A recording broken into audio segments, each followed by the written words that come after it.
नमस्कार दोस्तों, जय श्री राम। कैसे हो? उम्मीद करता हूँ आप अच्छे होंगे, मस्त होंगे। पहला चैप्टर अपने पढ़ लिया है, आज चैप्टर पढ़ेंगे दूसरा साइंस का 10th क्लास का, जिसका नाम है अम्ल, क्षारक एवं लवण।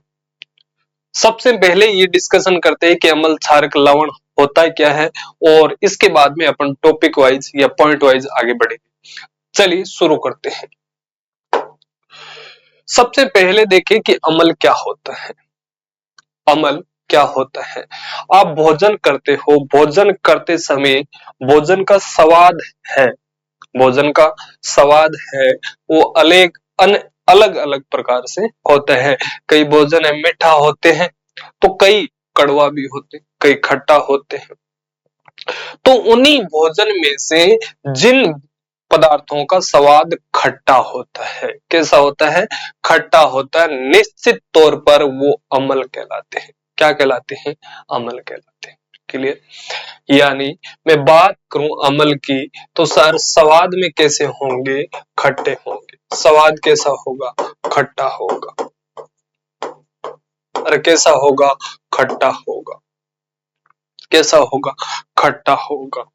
ठीक है, ये बात तो क्लियर है सर, स्वाद अम्ल का खट्टा होगा। क्या मैं प्रत्येक पदार्थ को खाकर या चखकर उसको देखूं? अरे ऐसा हो सकता है क्या? नहीं।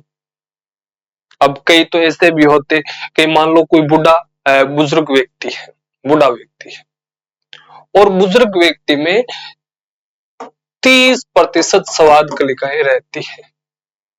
जो हमारी जीवा होती है, आपको पता होगा कि इसमें कितनी स्वाद कलिकाएं होती है? 4 होती है। साइड का काम है खट्टा और मीठा पहचानना, खट्टा और मीठा पहचानना। जीभ के अंदर क्या होती है? जीवा के अंदर स्वाद कलिकाएं होती है, साइड के अंदर होती है, उसका काम है खट्टा और मीठा पहचानना। आगे का भाग है ये मीठे पदार्थ को देखता है, और जो पीछे का भाग है ये कड़वे पदार्थ को देखते हैं, कड़वे स्वाद को पहचानता है। क्लियर? अब यही स्वाद कलिकाएं 30-80 वर्ष या 90 वर्ष का कोई बूढ़ा व्यक्ति हो जाता है, 70 वर्ष का कोई बूढ़ा व्यक्ति हो जाता है, उसके स्वाद कलिकाएं 30% रहती है। अब वो बोले कि इस भोजन का, मान लो कोई खाना या भोजन बनाया है, बोले इसका तो स्वाद है, वो टेस्टी नहीं है, दूसरा बनाओ। अरे दादाजी, आपकी स्वाद कलिकाएं चली गई है, कैसे पता चलेगी? है ना? तो ऐसा तो नहीं है कि हर पदार्थ को हम खाकर देखें या चख कर देखें, ऐसा तो हो नहीं सकता। तो फिर कैसे देखेंगे सर? इसका दूसरा उपाय, पहले यदि मैं चख कर, जहां तक खाकर किसी का देख सकता हूं, तो स्वाद में क्या होना चाहिए? खट्टा होना चाहिए। जो खट्टा होगा वो क्या कहलाएगा? अम्ल कहलाएगा। क्या कहलाएगा? अम्लीय पदार्थ कहलाएगा। क्लियर? दूसरा जो इसका तरीका है कि अम्ल की मैं जांच कैसे करूं, तो वो है litmus paper. Litmus paper. Sir litmus paper क्या होता है, किसके द्वारा बनाया जाता है? जरा ध्यान दो। एक पौधा होता है और पौधे का एक समूह है। पौधे का क्या है? समूह है। जैसे हमारा समूह है पुरुष, है या नहीं? पुरुष ही तो है। जानवर है, गाय भैंस है, उनका समूह अलग है। उसी प्रकार पौधों का जो समूह है वो थेरेफाइटा समूह। कौन सा? अरे नाम याद रखना है, थेरेफाइटा समूह है। इस समूह का एक पौधा है जिसका नाम है लिचेन। क्या नाम है? लिचेन। क्या नाम है? लिचेन नाम है। इसी लिचेन पौधे में से एक विलियन निकाला जाता है। क्या निकाला जाता है? विलियन निकाला जाता है, रस निकाला जाता है, और उस रस के द्वारा क्या बनाया जाता है सर? लिटमस पेपर बनाया जाता है। क्या बनाया जाता है? लिटमस पेपर बनाया जाता है। लिटमस पेपर बनाया जाता है। क्लियर? कौन से समूह से? थेराफाइटा समूह के एक पौधा होता है लिचेन नाम का, उनसे एक विलियन रस निकाला जाता है और उसके द्वारा लिटमस पेपर बनाया जाता है। क्लियर? अब सर क्या इसका रंग नीला या लाल ही होता है? अरे यहाँ पर अपन पढ़ते हैं कि नीले लिटमस पेपर को लाल कर देता है। क्या वास्तविक रंग जो लिटमस पेपर का है वो लाल या नीला होता है? नहीं, इसका रंग बैंगनी कलर का होता है। कौन से कलर का? बैंगनी रंग का होता है ये। अरे कौन से रंग का? बैंगनी रंग का होता है। बैंगनी रंग का तो होता है, तो फिर सर ये नीला कैसे हो गया? अरे नीला कैसे हो गया? इसी बैंगनी रंग के लिटमस पेपर में मैं यदि क्या मिला दूं? क्षारक मिला दूं। क्या मिला दूं? क्षारकीय पदार्थ मिला दूं। अभी आगे पढ़ेंगे क्षारकीय होता है क्या है। क्षारकीय पदार्थ मिला दूं तो इसका रंग कैसा हो जाएगा? नीला हो जाएगा। रंग कैसा हो जाएगा? नीला हो जाएगा। और इसी बैंगनी रंग के लिटमस पेपर में मैं क्या मिला दूं? अम्लीय पदार्थ मिला दूं। कौन सा पदार्थ? अम्लीय पदार्थ मिला दूं तो इसका रंग लाल हो जाएगा। ये दो पॉइंट क्लियर होने चाहिए। यानी लिटमस पेपर के अंदर अम्ल है, अम्ल को लाल कलर पसंद है। कौन सा? लाल रंग पसंद है। किसको? अम्ल को। क्षारक को नीला रंग पसंद है। कौन सा? क्षारक को नीला। अम्ल की बात करें तो स्वाद में क्या होता है? खट्टा होता है सर। नीले लिटमस पेपर को लाल कर देता है, उसे अपन क्या कहेंगे? अम्ल कहेंगे। उदाहरण के लिए नींबू का स्वाद कैसा होता है? खट्टा होता है। कौन सा अम्ल है? साइट्रिक अम्ल है। इमली का रंग के स्वाद कैसा होता है? खट्टा होता है। कौन सा अम्ल है? टार्ट्रिक अम्ल है। सिरका स्वाद में कैसा होता है? खट्टा होता है। अक्सर सिरका अचार बनाने के उपयोग में लिया जाता है। किसके उपयोग में? अचार बनाने के उपयोग में लिया जाता है। क्लियर? ओके। कौन सा अम्ल है? एसिटिक अम्ल है सर। कौन सा अम्ल है? एसिटिक अम्ल है। अब बात एक और आती है, अम्ल के अंदर एक बात और आती है, बड़ी प्यारी कहानी है कि सर हमने अक्सर देखा है कि कई लोग हैं और कई लोगों को एक बीमारी हो जाती है। कई लोगों को एक बीमारी हो जाती है जो इसी से संबंधित है, और बीमारी का नाम है एसिडिटी। क्या नाम है? एसिडिटी। समझना इस बात को कि क्या होती है एसिडिटी। एसिडिटी बीमारी हो जाती है जिसका दूसरा नाम भी है अम्लीयता की बीमारी। अम्लीयता की बीमारी। अम्लीयता की बीमारी किसके कारण होती है? अम्लीयता की बीमारी अक्सर अपना जो पाचन तंत्र है शरीर का, और शरीर में जो अमाशय है यहाँ पर पेट के अंदर, कौन है? अमाशय। अमाशय के अंदर एक अम्ल पाया जाता है जिसको HCl अम्ल कहते हैं। क्या? हाइड्रोक्लोरिक अम्ल कहते हैं। HCl अम्ल कहते हैं। ये कहां पर पाया जाता है? पाचन तंत्र के अंदर पाया जाता है। अच्छा, इसका काम क्या है? इसका काम है हमारे शरीर की रक्षा करना। अपन अक्सर मान लो ध्यान नहीं रख पाते, साफ सफाई का ध्यान नहीं रख पाते, खाना खाते समय कोई जीवाणु है, रोगाणु है, पेट के अंदर चला गया। अब भगवान ने या जिसने भी शरीर को बनाया है उन्होंने एक रक्षक छोड़ रखा है HCl नामक का, कि भैया जब भी भोजन अमाशय के अंदर जाएगा और उसके अंदर जीवाणु होगा तो ये HCl उसको मार देगा। क्या कर देगा? मार देगा। और आप मानोगे नहीं, 5 से 6 तक भोजन अमाशय के अंदर रहता है। कितने घंटे तक?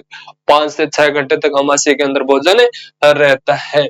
और यदि कोई भी चीज है वो सीमा के अंदर होनी चाहिए, लिमिट में होनी चाहिए। यदि लिमिट से बाहर जा रही है तो आप अक्सर कहते हो अब तो पानी है वो नाक से बाहर आ गया। इसका मतलब है जो भी काम हो रहा है उसकी सीमा पार हो रही है। तो कोई भी चीज हो उसकी लिमिट होनी चाहिए। लिमिट में है तो ठीक है, नहीं तो नुकसानदायक है। और यही अम्लीय पदार्थ खाने के कारण, कौन सा पदार्थ? अम्लीय पदार्थ ज्यादा खाने पर, अभी पढ़ा है ना, जिनका स्वाद क्या हो? खट्टा हो, वही पदार्थ खाने पर HCl की मात्रा क्या हो जाएगी? इंक्रीज हो जाएगी, बढ़ जाएगी, और बढ़ने के कारण एक बीमारी हो जाएगी जिसको बोलते हैं एसिडिटी की बीमारी या अम्लीयता की बीमारी। सर इसका उपचार क्या है? यही क्वेश्चन यहाँ से आता है कि एसिडिटी या अम्लीयता की बीमारी का उपचार क्या है। तो बाबू यदि किसी व्यक्ति को एसिडिटी हो गई है, अम्लीयता की बीमारी हो गई है, और उसको खट्टा पदार्थ और खिलाऊंगा, क्या ये कम होगी? कदापि नहीं, ये बढ़ जाएगी और अधिक हो जाएगी। तो कौन सा पदार्थ खिलाना पड़ेगा? बस अम्लीय पदार्थ ना हो, वो आगे पढ़ेंगे अभी, जिसको बोलते हैं क्षारकीय पदार्थ। कौन सा? क्षारकीय पदार्थ। ये क्या होता है? ये क्या होता है? एसिडिटी की बीमारी है, वो बढ़ रही है, इसको घटाने के लिए किसका उपयोग करना पड़ेगा? क्षारकीय पदार्थों का उपयोग करना पड़ेगा। ये अम्ल को क्या कर देता है? घटा देता है। क्षारकीय पदार्थ क्या कर देता है? अम्लीय मात्रा को घटा देता है। क्षारकीय क्या होता है? एक बात समझो, ये क्या है? अपना क्षारकीय पदार्थ है। अच्छा, क्षारकीय पदार्थ कौन से होते हैं? स्वाद कैसा होता है? कड़वा होता है। क्षारकीय पदार्थों का स्वाद कैसा होता है? कड़वा होता है सर, या कसेला कह सकते हो उसको। कैसा? कसेला। अरे करेला खाया है क्या आप? करेला, हाँ। स्वाद कैसा होता है? कड़वा होता है सर। कैसा? कड़वा। और इसकी शर्त है, लाल लिटमस पेपर को क्या कर देगा? ये नीला कर देगा, और उसी को अपन क्या कहेंगे? क्षारक कहेंगे। उसी को अपन क्या कहेंगे? क्षारक कहेंगे। यानी पहली शर्त मेरे पास आ गई कि क्षारक है। क्षारक क्या होगा? स्वाद में, स्वाद में क्या होगा? कड़वा होगा सर। क्या होगा? कड़वा। दूसरी शर्त मेरे पास आ गई, ये लाल लिटमस पेपर को क्या कर देता है? लाल लिटमस पेपर को, लिटमस पेपर को नीला कर देता है। कैसा कर देता है? नीला कर देता है। अभी मैंने बताया लिटमस पेपर कैसे बनाया जाता है। और उसी लिटमस पेपर में यदि किसकी मात्रा है? अम्ल की मात्रा है, तो वो लाल है। लिटमस पेपर यदि अम्लीय पदार्थ में डुबोया गया है तो वो लाल है। और उस लाल लिटमस पेपर में यदि मैं क्षारक की मात्रा डुबा दूंगा, या क्षारक की बूंदे उस पेपर के ऊपर गिरा दूंगा, तो उसका रंग कैसा हो जाएगा? नीला हो जाएगा। कैसा हो जाएगा? नीला हो जाएगा। अब बात यहां पर खत्म नहीं हो रही, अपनी बात यहां पर चल रही थी कि यदि सर एसिडिटी की बीमारी बढ़ी हुई है, किसकी? एसिडिटी की बीमारी बढ़ी हुई है, अम्लीय पदार्थ हमने ज्यादा खा लिया, अम्लीय पदार्थ हमने ज्यादा खा लिया, तो उसको घटाने के लिए हमें क्या करना पड़ेगा? घटाने के लिए हमें क्या करना पड़ेगा? तो एक बात और नोटिस करना यहाँ पे कि क्षारक है और अम्ल है। कौन? क्षारक है और अम्ल है, ये एक दूसरे को समाप्त करते हैं। एक दूसरे को क्या करते हैं? समाप्त करते हैं। यानी मैं अम्ल के अंदर यदि क्षारक मिला दूं, क्या मिला दूं? क्षारक, तो ये अम्ल की मात्रा को समाप्त कर देगा। अम्ल की मात्रा को क्या कर देगा? समाप्त कर देगा। क्लियर? यदि मैं क्षारक के अंदर अम्ल मिला दूं तो ये क्षारक की मात्रा को समाप्त कर देगा। क्षारक की मात्रा को समाप्त कर देगा। यहाँ हो क्या रहा है? यहाँ हो रहा है कि अम्ल क्षारक को कम कर रहा है, क्षारक अम्ल को कम कर रहा है। क्या कर रहे हैं? क्षारक अम्ल को कम कर रहा है। और इसीलिए आपने पढ़ा नहीं तो अभी आगे पढ़ेंगे। एक पढ़ा होगा पीएच मान, पीएच मान, है ना? पीएच मान कहां से कहां तक होता है? सर 0 से लेकर 14 तक होता है। 0 से लेकर 14 तक होता है। और 7 होता है ना, वो उदासीन होता है। क्या होता है? उदासीन होता है। क्या होता है? उदासीन होता है। 7 नंबर है वो हमेशा क्या रहता है? उदासीन रहता है। क्यों? क्यों? यहाँ आते आते 0 पर देखो अम्ल की मात्रा अत्यधिक होगी। अम्ल की मात्रा क्या होगी? अत्यधिक होगी। जिसमें सबसे ज्यादा अम्ल होगा वो है HCl। वो कौन है? HCl। कौन है? HCl। और ज्यादा से ज्यादा मात्रा कहां पर होगी सर? जिसका पीएच मान 0 होगा उसमें अम्ल की मात्रा सबसे ज्यादा होगी। और 7 तक आते आते 14 से ये नजदीक आएगा और 0 से ये 7 पर नजदीक आएगा, तो आपस में दोनों मिल रहे हैं, तो वहां पर उदासीनता का निर्माण कर रहे हैं, उदासीन का निर्माण कर रहे हैं। क्लियर? Yes sir. कहने का तात्पर्य यही है कि यहाँ पर क्या हो रहा है? यहाँ पर बाबू अम्ल के साथ में यदि क्षारक मिला दूं तो अम्ल की मात्रा कम हो जाएगी, और क्षारक के अंदर यदि मैं अम्ल मिला दूं तो क्षारक की मात्रा क्या हो जाएगी, कम हो जाएगी। और जिस व्यक्ति को एसिडिटी की बीमारी हो गई या अम्लीयता की बीमारी हो गई तो उसको क्या कौन सा पदार्थ खिलाना चाहिए, क्षारकीय पदार्थ खिलाना चाहिए। किसके कारण हुई है ये बीमारी, अम्लीय पदार्थों के कारण हुई है। और अभी हमने समझा कि अम्लीय पदार्थों का अम्लीय पदार्थ है उसकी अम्लीयता को कम करने के लिए कौन सहायक है सर, क्षारक सहायक है। यदि उसको क्षारकीय पदार्थ खिला दूंगा तो ये अम्लीयता की बीमारी को अपने आप कम कर देगा। Right, okay. क्षारकीय उदाहरण कौन कौन से सर, साबुन है, साबुन क्षारकीय पदार्थ है। चूना पानी है, क्षारकीय पदार्थ है। वांशिक सोडा है, कौन सा है, क्षारकीय पदार्थ है। उदाहरण आपको याद होना चाहिए 2 या 3, और परिभाषा ये सिंपल परिभाषा है, कोई ज्यादा इसमें दिक्कत नहीं है। आगे मैं बात करूं लवण, लवण क्या होता है सर, लवण क्या होता है। अब बात आती है कि यदि मैं अम्ल और क्षारक को दोनों को मिला रहा हूं, दोनों को क्या कर रहा हूं, मिला रहा हूं। राइट, अभी मैंने ये तो बोला कि यदि अपन क्या कर रहे हैं, अम्ल और क्षारक को मिला रहे हैं, क्षारक को मिला रहे हैं, क्षारक को मिला रहे हैं, तो मिला रहे हैं तो किसका निर्माण हो रहा है सर, लवण का निर्माण हो रहा है। किसका, लवण का। और इसी लवण को प्रेम से अपन नमक कहते हैं। क्या कहते हैं, नमक कहते हैं।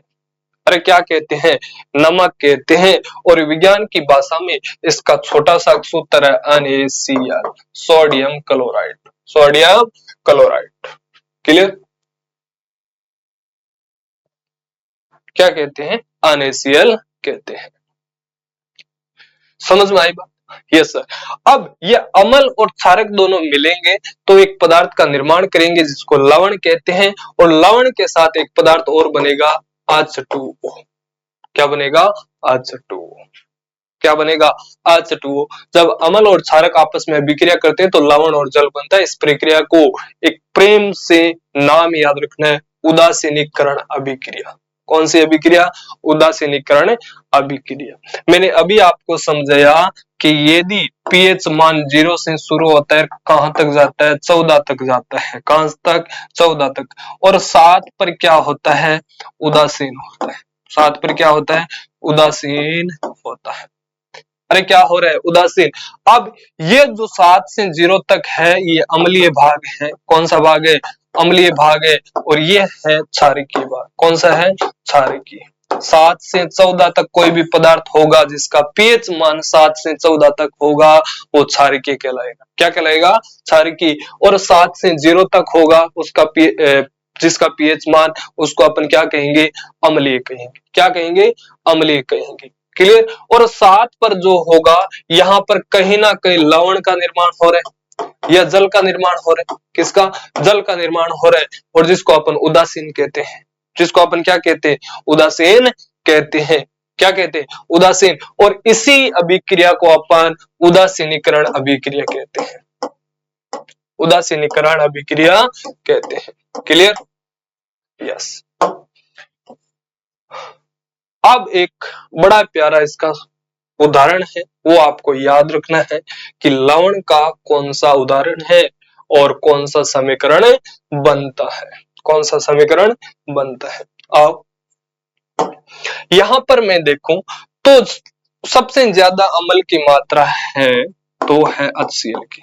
किसकी, HCl की। मैंने अम्ल ले ली और इसी के साथ में मैंने क्षारीय पदार्थ है जिसका NaOH। कौन सा पदार्थ है, NaOH, sodium hydroxide. Sodium hydroxide और हाइड्रोजन क्लोराइड। हाइड्रोजन और क्लोराइड।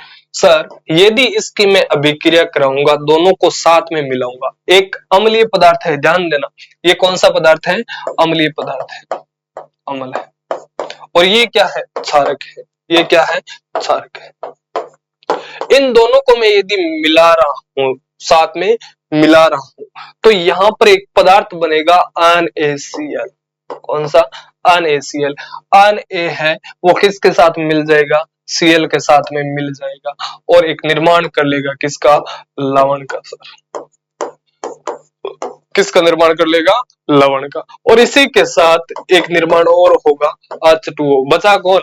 OH और H। हाइड्रोजन कितने हो रहे? एक, दो, दो हाइड्रोजन एक ऑक्सीजन। और जब भी दो हाइड्रोजन और एक ऑक्सीजन मिलता है तो जल का निर्माण होता है। किसका निर्माण होता है? जल का निर्माण होता है। क्लियर बात? इसी को अपन लवण कहते हैं। तीन बातें अपन ने पढ़ी, अम्ल, क्षारक, लवण। क्या होता है? अम्ल होता है सर स्वाद में खट्टा होता है। स्वाद में कैसा होता है? खट्टा होता है। और जो नीले लिटमस पेपर को लाल कर देता है, नीले लिटमस पेपर को लाल कर देता है, उसे अपन क्या कहेंगे?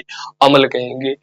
अगला पढ़ा था क्षारक कि सर क्षारक क्या होता है? क्षारक स्वाद में कड़वा होता है। जो लाल लिटमस पेपर को नीला कर देता है उसको अपन क्या कहेंगे? क्षारक कहेंगे। क्या कहेंगे? क्षारक। जैसे साबुन है, वांशिक सोडा है ना, ये क्या है? सब क्षारक के क्षारक है। ओके। हाँ, लिटमस पेपर के परीक्षण ये पहले अपन ने पढ़ लिया। यदि पदार्थ क्या है? अम्ल है, तो लिटमस पेपर पहले नीला होगा। पहले क्या होगा?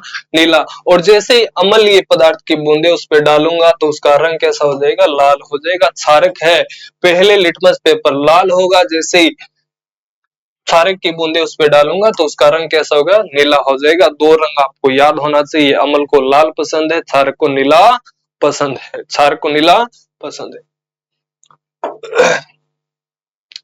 अब एक वैज्ञानिक हुआ था, कौन? एरिहेनियंस। कौन हुआ था? एरिहेनियंस। एरिहेनियंस। उसने एक परिभाषा दी थी बड़ी प्यारी कि अम्ल किसे कहेंगे अपन और क्षारक किसे कहेंगे। क्षारक किसे कहेंगे? ये कह रहा है व्यक्ति कि वो पदार्थ होंगे जो पदार्थ पानी के अंदर घुलकर कौन से आयन देंगे? हाइड्रोजन आयन देंगे। पानी के अंदर घुलकर हाइड्रोजन आयन देते हैं, उन्हें अपन अम्ल कहते हैं। क्या कहते हैं? अम्ल कहते हैं। यानी जिस पदार्थ के अंदर हाइड्रोजन शामिल है, क्या शामिल है? हाइड्रोजन शामिल है, उन पदार्थों को अपन क्या कहेंगे? अम्ल कहेंगे। क्या कहेंगे? अम्ल कहेंगे। क्लियर? जैसे उदाहरण सर HCl। क्या है? HCl। अरे समझो एक एक बात को। क्या है? HCl है। ये HCl तो है, यदि मैं इसमें हाइड्रोजन क्लोराइड है, हाइड्रोजन क्लोराइड है, इस क्लोराइड को मैं अलग कर दूं, पीछे कौन बचेगा सर? अरे पीछे कौन बचेगा? क्लोराइड को अलग कर दिया, पीछे कौन बचेगा? हाइड्रोजन। क्या हाइड्रोजन आयन नहीं है? पढ़ा है हमने, ये धनात्मक होता है और धनायन कहते हैं उसको। क्या कहते हैं? धनायन। और ऋणायन भी इसको ही कहते हैं, हाइड्रोजन को। ये बात भी क्लियर होनी चाहिए। तो हाइड्रोजन है, ये क्या देंगे? आयन देंगे, और इसी का नाम है अम्लीय पदार्थ। क्या नाम है? अम्लीय पदार्थ। क्लियर? यस। यानी कहने का सीधा सा तात्पर्य, जिस पदार्थ के अंदर हाइड्रोजन शामिल है उसको अपन क्या कहेंगे? अम्ल कहेंगे। HCl के अंदर हाइड्रोजन शामिल है, सल्फ्यूरिक अम्ल H2SO4, H2SO4, इसके अंदर हाइड्रोजन शामिल है। कौन सा पदार्थ है? सल्फ्यूरिक अम्ल है सर। कौन सा अम्ल है? सल्फ्यूरिक अम्ल है, अम्लीय पदार्थ है। HNO3 नाइट्रिक अम्ल। कौन सा? HNO3, हाइड्रोजन शामिल है, कौन सा पदार्थ होगा? अम्लीय पदार्थ होगा। दूसरा है एक एसिटिक अम्ल। कौन सा है? एसिटिक अम्ल। इसको बारीकी से इस सूत्र का अपन तीसरे चैप्टर के अंदर अध्ययन करेंगे बढ़िया तरीके से। अब देखो CH3 COOH है ना, इसके अंदर में यदि हाइड्रोजन को अलग कर दूं, किसको? हाइड्रोजन को अलग कर दूं, तो क्या हाइड्रोजन आयन मुझे दिख रहा है सर? कौन सा पदार्थ होगा? अम्लीय पदार्थ होगा। कौन सा पदार्थ होगा? अम्लीय पदार्थ होगा। क्लियर?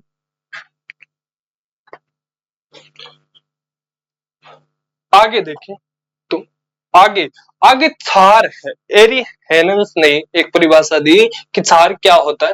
वो पदार्थ होता है जो जल में घुलकर हाइड्रो ऑक्साइड आयन देते हैं। क्षार कौन से देंगे? OH। कौन से देंगे? OH आयन देंगे। कौन से आयन देंगे? OH आयन देंगे। हाइड्रो ऑक्साइड है वो कौन देगा? क्षारीय पदार्थ के अंदर हाइड्रो ऑक्साइड होगी।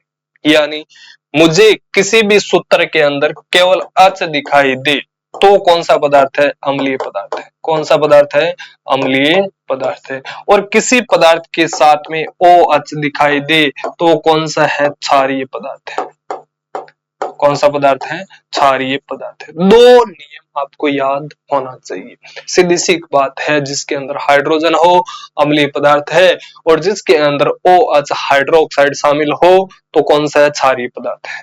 कौन सा? क्षारीय पदार्थ है। उदाहरण में देखो सर, यानी पानी के अंदर घोलेंगे अपन तो हाइड्रोक्साइड है वो अलग हो जाएंगे। इसका कहने का तात्पर्य वो पानी के साथ में मिल जाएंगे। NaOH sodium hydroxide, NaOH sodium hydroxide मैं यदि NaOH को अलग अलग करूं, क्या करूं? अलग अलग करूं, क्या यहाँ पर सोडियम है वो आयन नहीं है? यहाँ पर जो हाइड्रोक्साइड है वो अलग करूं तो दोनों अलग अलग हो रहे टुकड़ों में, कोई दिक्कत नहीं। तो यहाँ पर क्या होगा? सोडियम हाइड्रोक्साइड है वो क्षारीय पदार्थ होगा। दूसरा है KOH, कौन सा? KOH, के को अपन पोटेशियम कहते हैं। क्या कहते हैं? पोटेशियम। अरे पोटेशियम ही तो कहते हैं। यहाँ पर पोटेशियम को अलग कर दिया तो पीछे कौन बचेगा? हाइड्रोक्साइड बचेगा। कौन बचेगा? हाइड्रोक्साइड बचेगा। कौन बचेगा? हाइड्रोक्साइड बचेगा। कौन सा पदार्थ होगा? क्षारीय पदार्थ होगा। कौन सा पदार्थ होगा? क्षारीय। दूसरा है कैल्शियम हाइड्रोक्साइड। कौन सा? Calcium hydroxide. और ध्यान रखना, पहले चैप्टर के अंदर आपने पढ़ा था कैल्शियम हाइड्रोक्साइड को बुझा हुआ चूना कहते हैं। क्या कहते हैं? बुझा हुआ चूना कहते हैं। आपको याद हो तो चूने का सूत्र क्या होता है? बिना बुझे हुए चूने का सूत्र CaO। और इसके अंदर मैं क्या मिला रहा हूं? H2O मिला रहा हूं। क्या मिला रहा हूं? H2O मिला रहा हूं। ध्यान से मैं देखूं तो यहाँ पर ऑक्सीजन भी दो है, हाइड्रोजन भी दो है। क्या मैं इसको ऐसे लिख सकता हूं? अरे ऐसे लिख सकता हूं क्या? OH2। ये सेम का सेम सूत्र यहाँ पर। और यहाँ पर मैं देखूं OH हो रहा है तो इसका मतलब है हाइड्रो ऑक्साइड बन रहा है। क्या बन रहा है? हाइड्रो ऑक्साइड बन रहा है। इसी OH को मैंने बाहर निकाल दिया तो पीछे क्या बचा? CA2। CA2 क्या ये आयन नहीं है? क्या OH आयन नहीं है? आयन है सर। कौन सा पदार्थ होगा? क्षारीय पदार्थ होगा। कौन सा पदार्थ होगा? क्षारीय पदार्थ होगा। क्लियर? यस। आगे मैं बात करूं क्षार और क्षारीय में अंतर। बड़ा प्यारा क्वेश्चन है और सीधा पूछ लिया जाता है कि सर क्षार और क्षारीय नाम सेम है, देखो केवल एक वर्ण का फर्क है ना? क्षार और क्षारीय दोनों क्या होते हैं? क्षार और क्षारीय दोनों होते क्या है? क्षार और क्षारीय दोनों होते क्या है? क्षार का मतलब है कि मान लो आप क्लास में 100 स्टूडेंट हो। कितने स्टूडेंट हो? 100 स्टूडेंट हो। क्या 100 के 100 90 प्लस बना सकते हैं? अरे 90 प्लस बना सकते हैं क्या 100 के 100? नहीं बना सकते। बना सकते हैं क्या? नहीं बना सकते। उसमें से कम मुश्किल से 2 या 3 होंगे। क्या होंगे? 2 या 3 होंगे। 2 या 3 होंगे। यानी मैं कह सकता हूं 100 में से जो टॉपर होंगे वो 2 या 3 होंगे। क्या सारे के सारे टॉपर हो सकते? नहीं हो सकते। लेकिन वो टॉपर है वो किस में है? आपकी क्लास में है। किस में है?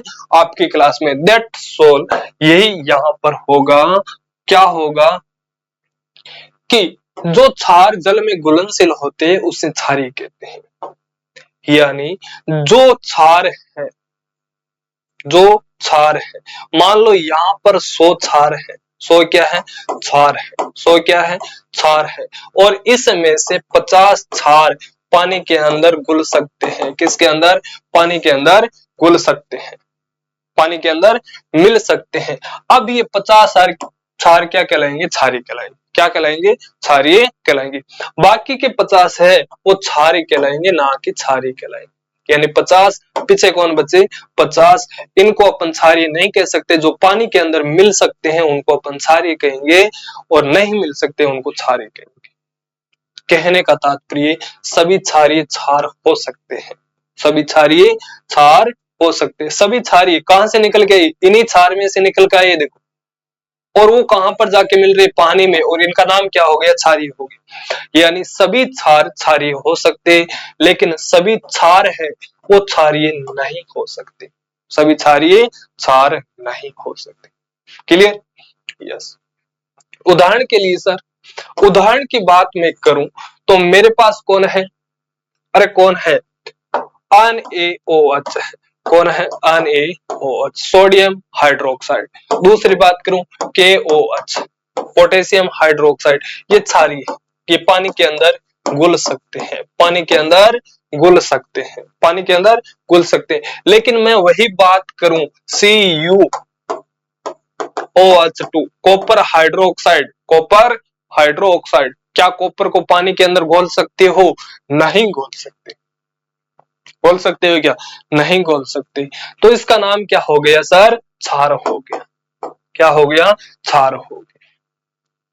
धातु को आप पानी के अंदर घोल सकते हो क्या, नहीं घोल सकते, उसका नाम क्या हो गया, क्षारीय हो गया, सॉरी क्षार हो गया। क्या हो गया, क्षार हो गया। जो पानी के अंदर घुल सकते हैं उनको अपन क्षारीय कहेंगे, और जो नहीं घुल सकते उनको अपन क्षार ही कहेंगे। क्लियर? अब बात आती है भैया, चाहे व्यक्ति हो चाहे कोई सा भी पदार्थ हो, या तो कमजोर होंगे या फिर हट्टा कट्टा होंगे, तेज होंगे। तो ये तो शर्त है, या तो तेज होगा सर या कमजोर होगा, और जो तेज होगा उसी का नाम है प्रबल। क्या नाम है, प्रबल। क्या नाम है, प्रबल। अरे तेज को ही तो क्या कहते हैं, प्रबल कहते हैं। प्रबल का मतलब यहां पर निकल के आ रहा है, अपन एक शब्द ढूंढा था, हाइड्रोजन। कौन सा शब्द, हाइड्रोजन। अरे कौन सा शब्द ढूंढा था, हाइड्रोजन। सर ये हाइड्रोजन है, ये किसके अंदर, कोई पदार्थ पानी के अंदर मिलता है तो ये हाइड्रोजन पानी के साथ में मिल जाता है, पानी के अंदर मिल जाते हैं। यानी किसी भी पदार्थ को पानी के अंदर में घोलूंगा तो उसमें से हाइड्रोजन निकलकर पानी के साथ में चला जाएगा, सीधी सी बात। और यदि पानी के साथ में हाइड्रोजन चला जाता है और पूर्ण रूप से हाइड्रोजन पानी के साथ मिल जाता है, यानी मैंने 100 ml पानी लिया, 100 ml पानी लिया, इसमें से 30 ml हाइड्रोजन है। क्या है, हाइड्रोजन है। अब कोई भी पदार्थ ले लिए, मान लो कोई भी पदार्थ ले लिए, ये 100 ml का पदार्थ है, और ये कौन सा पदार्थ है, अम्लीय पदार्थ है। कौन सा पदार्थ है, अम्लीय पदार्थ है। मान लो मैंने 100 ml वो पदार्थ लिया, अम्लीय पदार्थ, उसमें से 30 ml है वो हाइड्रोजन है। क्या है, हाइड्रोजन है। और जैसे ही मैंने इसको पानी के अंदर घोला, पानी के अंदर रखा, तो ये पूरा का पूरा 30 ml जो भी अम्लीय पदार्थ है ये पानी के साथ में मिल गया, पूरा का पूरा पानी के साथ में मिल गया, तो वो क्या कहलाएंगे, प्रबल अम्ल कहलाएंगे। क्या कहलाएगा, प्रबल अम्ल कहलाएगा। क्लियर? यस।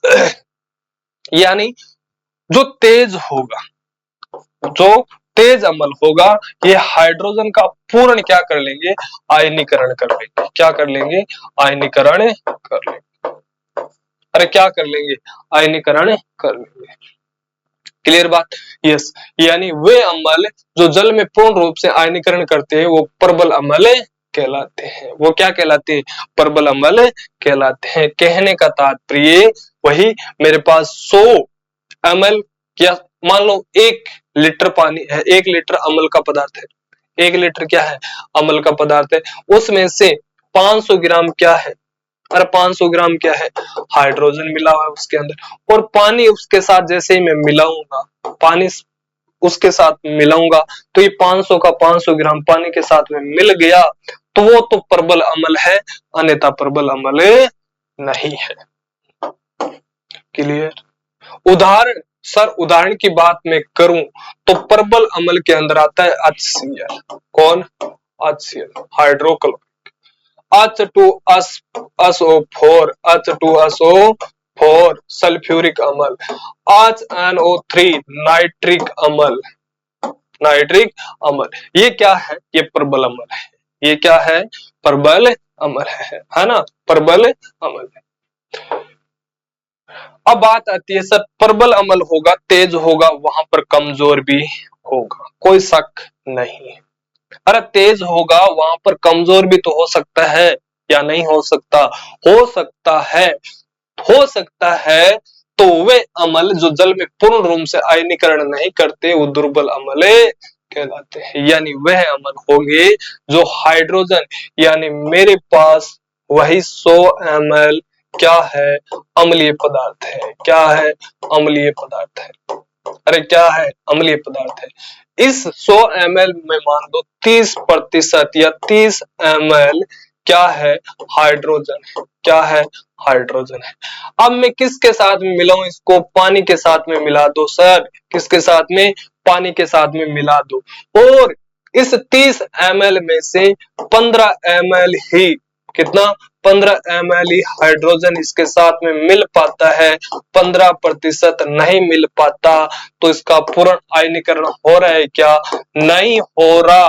तो इसका नाम क्या है? दुर्बल अम्ल। क्या है? दुर्बल अम्ल। क्लियर?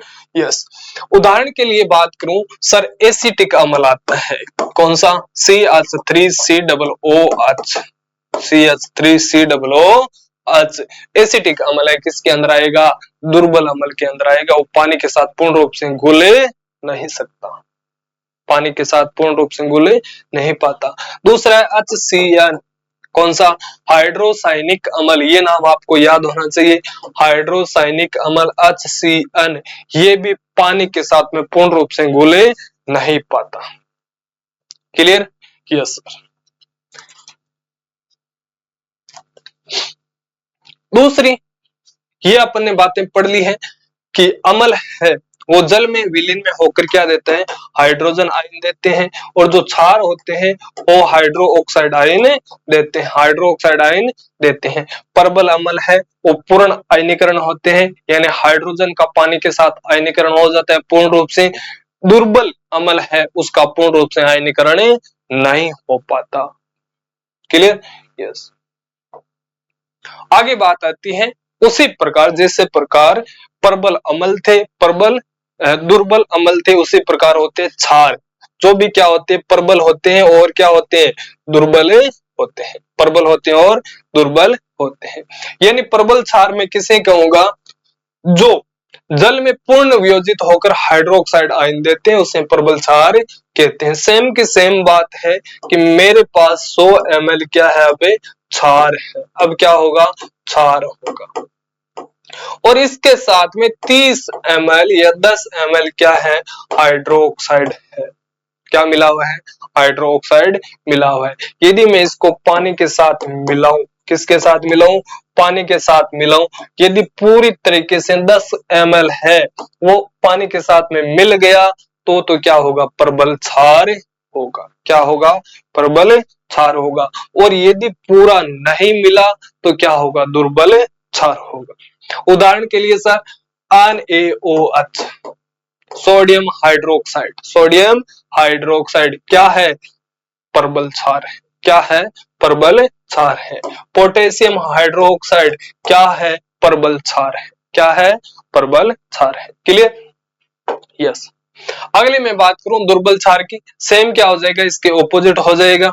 वे क्षार जो जल में पूर्ण वियोजित नहीं होते उन्हें हम क्या कहेंगे? दुर्बल क्षार कहेंगे। क्या कहेंगे? दुर्बल क्षार कहेंगे। जैसे sir CaOH2, calcium hydro oxide. Calcium hydro oxide. दूसरा है NH4OH। और NH4 ध्यान रखना, NH4 किसका सूत्र है? अमोनिया का सूत्र है। किसका? अमोनिया का सूत्र है। किसका सूत्र है? अमोनिया का सूत्र है। किसका? अमोनिया का सूत्र है। यदि मेरे पास अमोनिया हाइड्रोक्साइड है तो क्या है? दुर्बल क्षार है। दुर्बल क्या है? क्षार है ना? क्लियर? यस। अब बात आती है अम्लों के भौतिक गुण। भौतिक गुण होता क्या है? अम्लों के भौतिक गुण कौन सी बात आती है? अम्लों के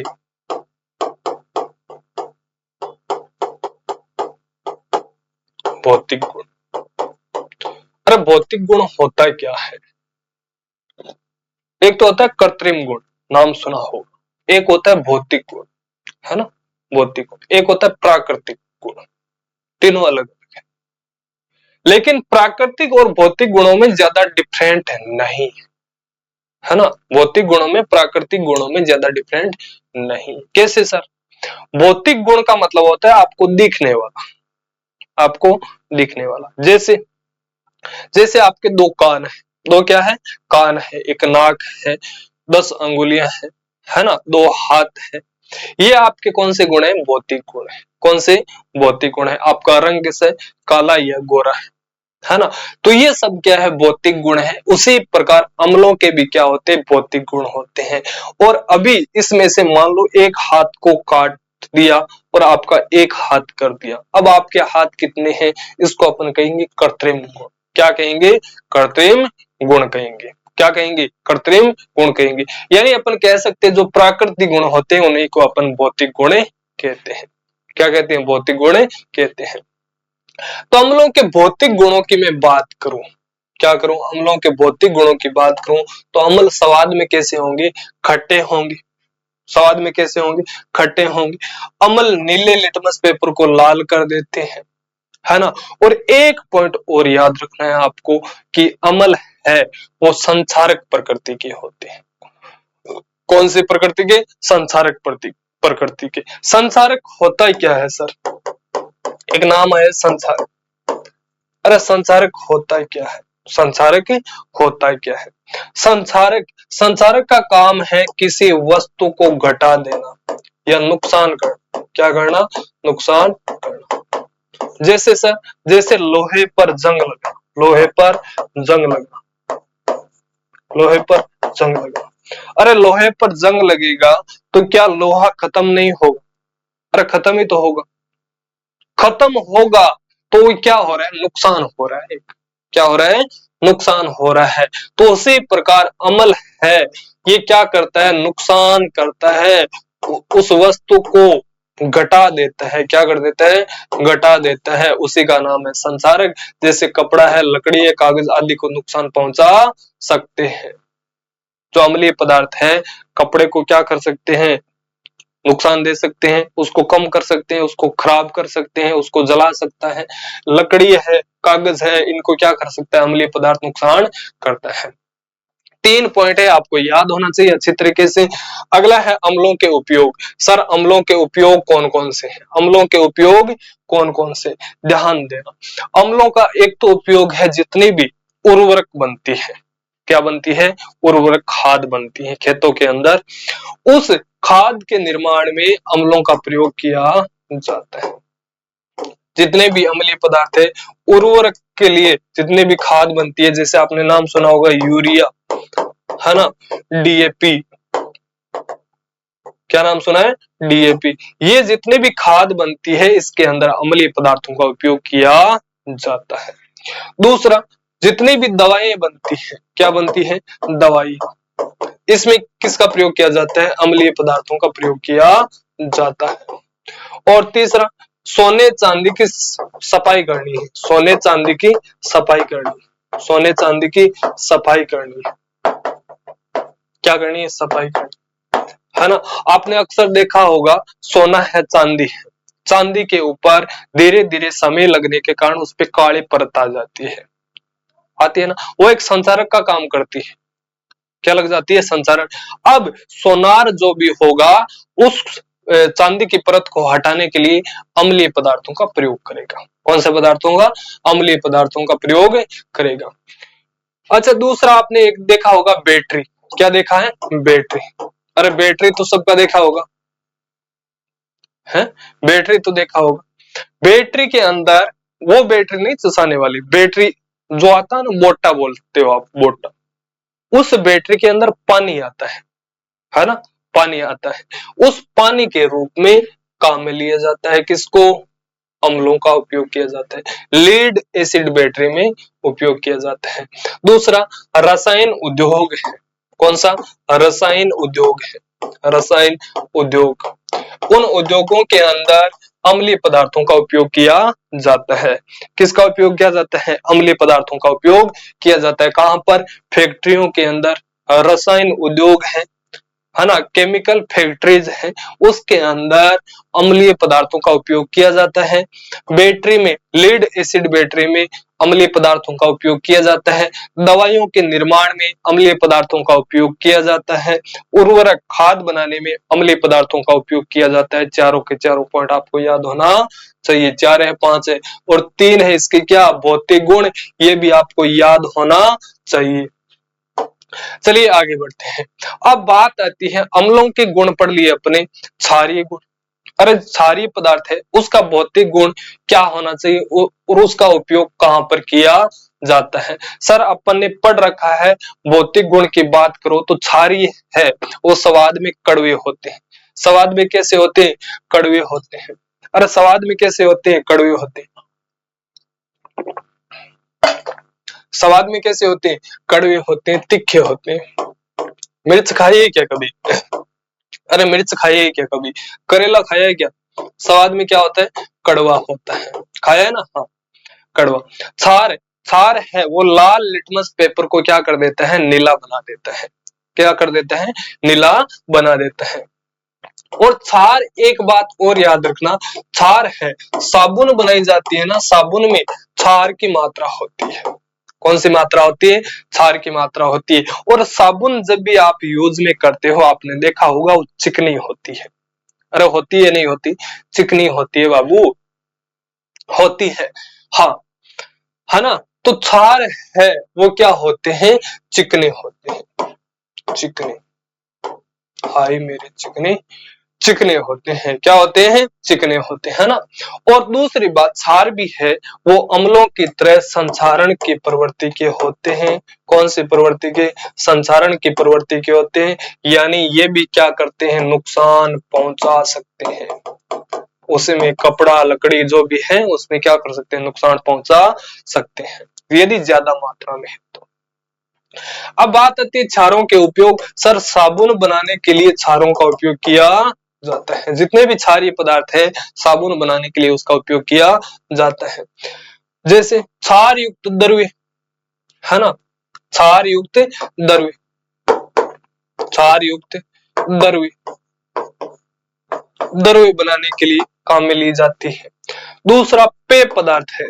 कौन सा, पेय पदार्थ। ये नाम नोट करते हुए चलना, पेय पदार्थ, है ना। आपने सुना होगा बेकिंग सोडा, है ना, सोडा। सोडे के अंदर किसकी मात्रा होती है, क्षार का, क्षार की मात्रा होती है। पेय सोडा बोलते हैं जिसको, क्या बोलते हैं, पेय सोडा। इसके अंदर किसकी मात्रा होती है, क्षार की मात्रा होती है। डिटर्जेंट, आप साबुन का नाम सुनते होंगे, डिटर्जेंट। तो डिटर्जेंट बनाने के लिए किसका उपयोग किया जाता है, क्षार का उपयोग किया जाता है। साफ करने वाले पदार्थ बनाने में किसका उपयोग किया जाता है, क्षार का पदार्थ, क्षार का उपयोग किया जाता है। ये बात ध्यान में रखनी है। जितने भी साफ सफाई के लिए जितने भी पदार्थ बनाए जाते हैं उसके अंदर क्षारीय पदार्थों का उपयोग किया जाता है। Clear, yes sir. अब बात आती है कि अम्लों के रासायनिक गुण। अम्लों के रासायनिक गुण।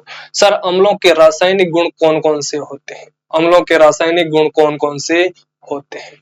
तो ये बात आप नोट कर लेना, एक सूत्र।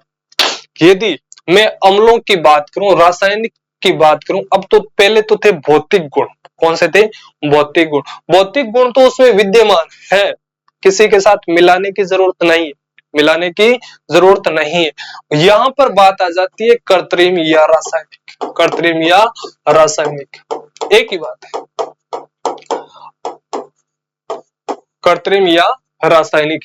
पहले तो बात हो रही थी कि अम्लों के अंदर अपन को कोई छेड़छानी नहीं करनी है, जो जैसे हैं वैसे के वैसे हमें बताना है कि वो कैसे है और कैसे दिखाई देते हैं और वो है क्या, वास्तव वास्तव में अमल है क्या, वो अपन ने देख लिया। अब मैं अम्लों के अंदर छेड़खानी करूंगा। पहले अम्लों को मिलाऊंगा किसके साथ में, धातु के साथ में। किसके साथ मिलाऊंगा, धातु के साथ में, चाहे वो लोहा हो, जिंक हो, एल्यूमिनियम हो, चांदी हो, सिल्वर हो, उनके साथ मिला मिला कर देखूंगा कि क्या बनता है, किसका निर्माण होता है।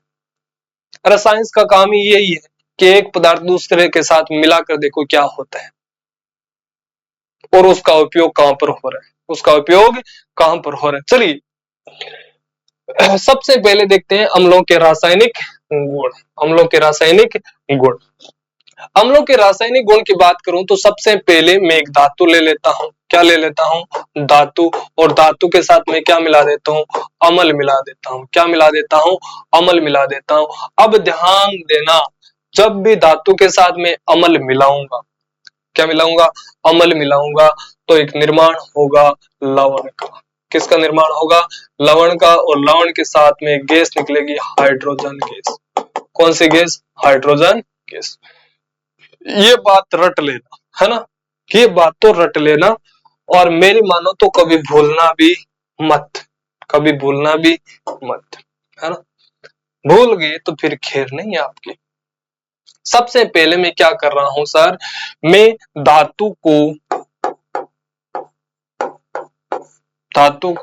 अम्ल के साथ में मिला रहा हूं, अम्ल के साथ में मिला रहा हूं। किसका निर्माण होगा?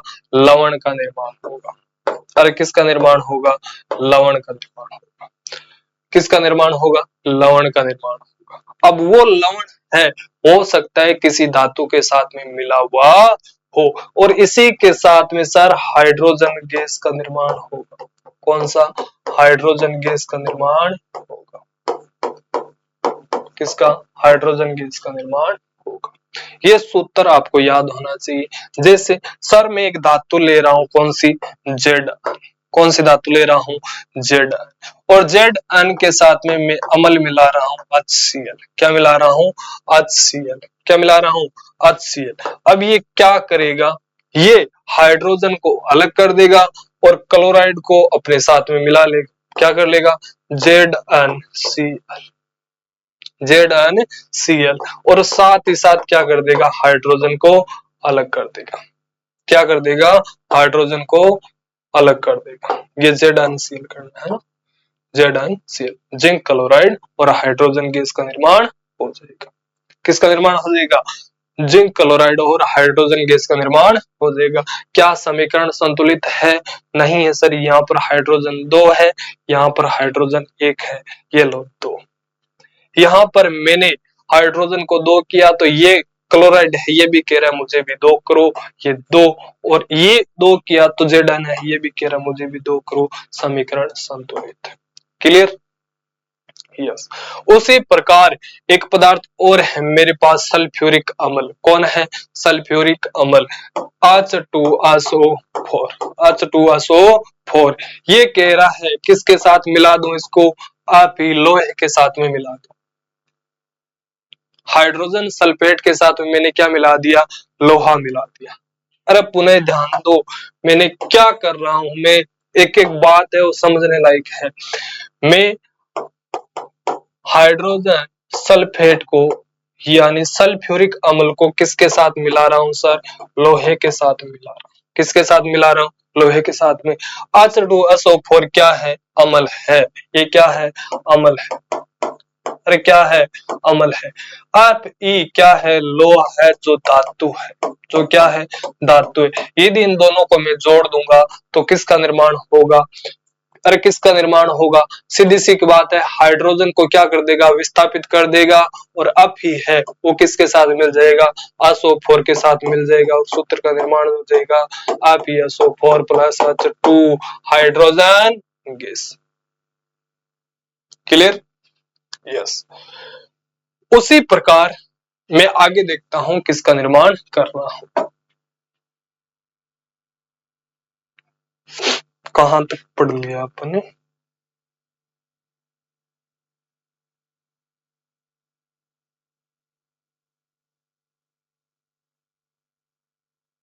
पढ़ लिया?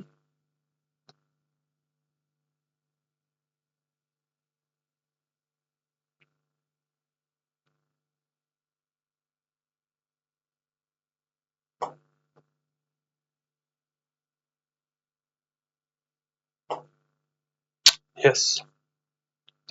दूसरा मैं क्या कर रहा हूं, यहां पर कार्बोनेट से क्रिया करा रहा हूं। किससे? कार्बोनेट से क्रिया करा रहा हूं। सर क्या बनेगा? अरे किससे क्रिया करा रहा हूं सर? CO3 से क्रिया करा रहा हूं। CO3 कार्बोनेट का सूत्र क्या होता है? CO3। याद रखना, कार्बोनेट का सूत्र, कार्बोनेट का सूत्र, कार्बोनेट का सूत्र। सर कार्बोनेट का सूत्र क्या होता है? CO3 होता है। क्या होता है? CO3 होता है। अब यहाँ पर हो क्या रहा है, कार्बोनेट के साथ में कोई ना कोई धातु मिली हुई है। क्या मिली हुई है? धातु मिली हुई है। क्या मिली हुई है? धातु मिली हुई है। कार्बोनेट के साथ में क्या मिली हुई है? धातु मिली हुई है। क्लियर? कार्बोनेट के साथ में क्या मिली हुई है? कोई ना कोई धातु मिली हुई है। और उस धातु और कार्बोनेट के साथ में मैं क्या मिला रहा हूं? HCl, अम्ल मिला रहा हूं। क्या मिला रहा हूं? अम्ल। क्या मिला रहा हूं? अम्ल मिला रहा हूं। क्या मिला रहा हूं? अम्ल मिला रहा हूं। तो होगा क्या, किसका निर्माण करेंगे सर? अब ध्यान दो, यदि मैं धातु कार्बोनेट यानी मैं कोई भी धातु ले लेता हूं, CO3 के साथ में मान लो सोडियम मिला हुआ। क्या मिला हुआ है? सोडियम मिला हुआ। सोडियम कार्बोनेट क्या मिला हुआ है? Sodium carbonate. सोडियम कार्बोनेट के साथ में मैं HCl अम्ल मिला। ये क्या है? सोडियम कार्बोनेट नाम याद रखना, और ये है धातु कार्बोनेट। क्या है? धातु कार्बोनेट। धातु कार्बोनेट, धातु कार्बोनेट। और धातु कार्बोनेट के साथ में क्या मिला रहा हूं? अम्ल मिला रहा हूं। क्या मिला रहा हूं? अम्ल मिला रहा हूं। तो ये किसका निर्माण करेगा सर? अभी अपन ने देखा, एक तो लवण का निर्माण करेगा। किसका निर्माण करेगा? लवण का निर्माण करेगा। अरे किसका निर्माण करेगा? लवण का निर्माण करेगा। लवण का निर्माण करेगा तो 100% श्योर है अन ए के साथ में कौन मिल जाएगा? Cl मिल जाएगा। कौन मिल जाएगा? Cl मिल जाएगा। यानी यहाँ पर किसका निर्माण हो रहा है? NaCl। किसका निर्माण हो रहा है? NaCl। पीछे कौन बचा? एक तो हाइड्रोजन बचा, एक बचा CO3। कौन बचा? CO3। तो सीधी सी एक बात है, ये एक ऑक्सीजन है, ये किसको दे देगा? हाइड्रोजन को दे देगा। किसको दे देगा? हाइड्रोजन को दे देगा। और किसका निर्माण कर लेगा? जल का निर्माण कर लेगा। किसका निर्माण कर लेगा? जल का निर्माण कर लेगा। और एक गैस बन जाएगी CO2, कार्बन डाई ऑक्साइड। क्या बन जाएगी? Carbon dioxide. क्या बन जाएगी? Carbon dioxide. क्लियर? यानी ये क्या है? यह है सोडियम क्लोराइड, जो क्या है? लवण है। तो क्या है? लवण है। यहाँ पर किसका निर्माण हो रहा है? जल का निर्माण हो रहा है। और यहाँ पर मैं देखूं तो कार्बन डाइऑक्साइड का निर्माण हो रहा है। किसका निर्माण हो रहा है? कार्बन डाइऑक्साइड का निर्माण हो रहा है। तो यहाँ पर एक फॉर्मूला निकल के आ रहा है सर, यदि मैं अम्लों को किसके साथ क्रिया कराऊं? अम्लों को धातु कार्बोनेट के साथ, धातु कार्बोनेट के साथ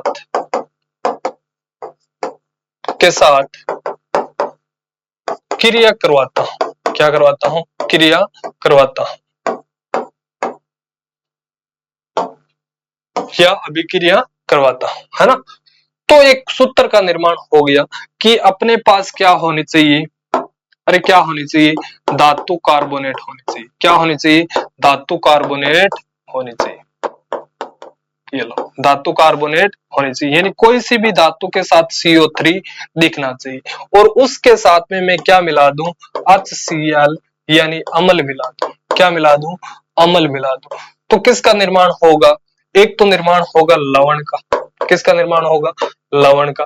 और इसी के साथ एक निर्माण होगा जल का। किसका निर्माण होगा? जल का। और दूसरा बनेगा CO2, carbon dioxide. Carbon dioxide. Clear? ये सूत्र आपको याद होना चाहिए कि यदि मैं क्या कर रहा हूं, धातु कार्बोनेट के साथ में HCl मिला रहा हूं, तो लवण का निर्माण होगा, जल का निर्माण होगा और कार्बन डाइऑक्साइड का निर्माण होगा। क्लियर? सूत्र आपको एक याद होना चाहिए, एक समीकरण आपको याद होना चाहिए। अगली बात आती है धातु हाइड्रोजन कार्बोनेट से क्रिया। किससे? धातु हाइड्रोजन कार्बोनेट से क्रिया। अब भैया धातु कार्बोनेट के साथ में एक पदार्थ और मिल गया अपना, कौन? हाइड्रोजन। कौन मिल गया? हाइड्रोजन। और इसी का दूसरा नाम है अरे क्या नाम है। अब मैं क्रिया करा रहा हूं किससे, धातु हाइड्रोजन कार्बोनेट, धातु हाइड्रोजन कार्बोनेट। क्लियर। इसी का दूसरा नाम है धातु बाई कार्बोनेट, धातु बाई कार्बोनेट, बाई कार्बोनेट, है ना। इसी हाइड्रोजन को कहते हैं बाई, क्या कहते हैं, बाई। यहाँ पर कोई दिक्कत नहीं होनी चाहिए कि हाइड्रोजन है इसका नाम बाई आपने क्यों लिखा, पेपर में बाई नाम भी मिल सकता है, हाइड्रोजन भी नाम मिल सकता है, दोनों के दोनों नाम मिल सकते हैं, कंफ्यूज नहीं होना है, कंफ्यूज नहीं होना है। अब मैं क्या किया, धातु के साथ में क्या मिला दिया, हाइड्रोजन मिला दिया, यानी मेरे पास एक धातु है सोडियम, और सोडियम के साथ में क्या मिला हुआ है, हाइड्रोजन, और हाइड्रोजन के साथ में क्या मिला हुआ है, कार्बोनेट। कार्बोनेट का सूत्र क्या है, CO3। कोई दिक्कत, Na है, सोडियम है, वो क्या है, एक धातु है, हाइड्रोजन क्या है, एक गैस है। जो इनकी शर्त है, मैंने हाइड्रोजन मिला दिया और साथ में क्या मिला दिया, कार्बोनेट मिला दिया। क्या मिला दिया, कार्बोनेट मिला दिया। कोई दिक्कत नहीं सर, कोई दिक्कत नहीं। अब इसके साथ में मैं क्या मिला दूं, HCl अम्ल मिला दूं। क्या मिला दूं, अम्ल मिला दूं। तो किसका निर्माण होगा सर, किसका निर्माण होगा, NaCl, NaCl, यानी किसका निर्माण हो रहा है, एक तो लवण का निर्माण हो रहा है, दूसरा किसका निर्माण होगा, H2O का निर्माण होगा। किसका निर्माण होगा, H2O का निर्माण होगा, और कार्बन डाइऑक्साइड गैस बनेगी। ये नियम याद होना चाहिए, है ना। क्या होना चाहिए, यहां पर मैंने क्या किया, धातु हाइड्रोजन कार्बोनेट, इसके साथ में क्या मिला दिया, अम्ल मिला दिया। क्या मिला दिया, अम्ल। तो किसका निर्माण हो रहा है, एक तो लवण का निर्माण हो रहा है, किसका, लवण का, इसी के साथ जल का निर्माण हो रहा है, और इसी के साथ कार्बन डाइऑक्साइड गैस का निर्माण हो रहा है, कार्बन डाइऑक्साइड गैस का निर्माण हो रहा है। यही फॉर्मूला आपको याद होना चाहिए। यदि मैं क्या कर रहा हूं, अम्लों की क्रिया धातु हाइड्रोजन कार्बोनेट से क्रिया करवा रहा हूं, तो लवण का, जल का और कार्बन डाइऑक्साइड का निर्माण होगा। क्लियर। अब है क्षारों के रासायनिक गुणधर्म, जो पढ़ेंगे अगले पार्ट में। आज के लिए इतना ही। नमस्कार, जय श्री राम। उससे पहले वीडियो है वो पूरा देखा करो और शेयर भी किया करो, सब्सक्राइब कर लेना, है ना।